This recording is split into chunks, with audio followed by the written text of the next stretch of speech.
Today's terrifying story was shared by Kevin, who lives in Chicago. This incident happened about 18 years ago in his neighborhood. There was an old government girls' school in the area. During the day, it was full of students, but at night, it became completely deserted. Near the school was an open ground where boys gathered to play cricket in the summer. In winter evenings, they would simply sit there and talk. From the ground, the school building was clearly visible and a single gate light would glow at the entrance. Because theft had happened there before, 2 watchmen used to patrol the school at night. One winter night around 11 p.m., Kevin and his friends were sitting in the ground, talking about ghosts. One of them even claimed his uncle could see ghosts with his left eye. Suddenly, they heard loud banging noises coming from the school gate, as if someone was trying to break the lock. Thinking it was a thief, they ran toward the school. But when they reached the gate, no one was there. Then they heard something even worse, furniture being thrown around inside the building. Confused and nervous, they called the watchman. He arrived with his gun and torch. Together, they unlocked the gate and entered the dark school. All classrooms were locked. But from one corner classroom, strange sounds were coming. Even though there was no electricity, a faint, unusual light seemed to glow from inside. The watchman opened the classroom door and immediately screamed in terror. Inside was a massive, horrifying black figure of a woman. Her hands and feet were unnaturally large, and a strange light seemed to shine from her forehead.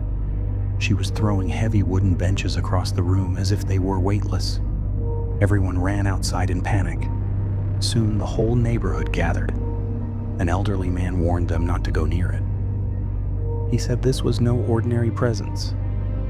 It sounded like a powerful ghost or witch, capable of causing serious harm.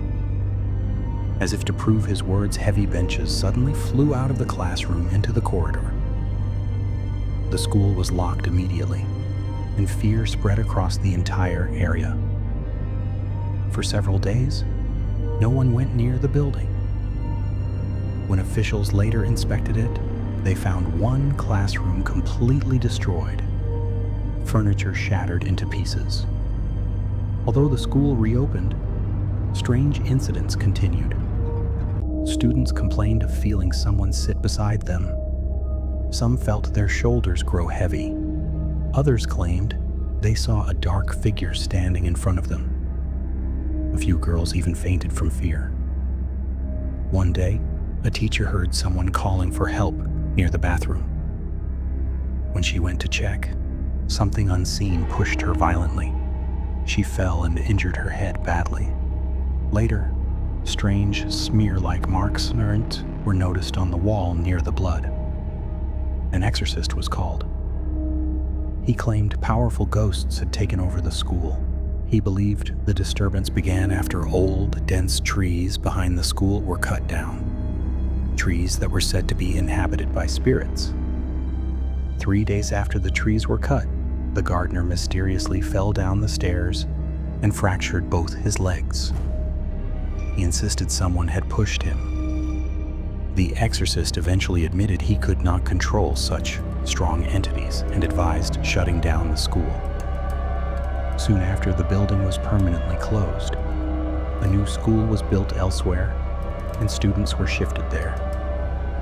Even years later, people claimed they could hear screams, school bells ringing at midnight, lights switching on and off, and sweeping sounds in the empty corridors. Families stopped their children from going near the ground. Even the watchman said he sometimes saw a woman sitting outside the school at night. And to this day, that old school building remains abandoned. Some say certain places, especially old schools, bathrooms, and areas near water tanks, are more vulnerable to paranormal activity. And many believe that before cutting old trees, one should ask permission, because you never know what might be living there.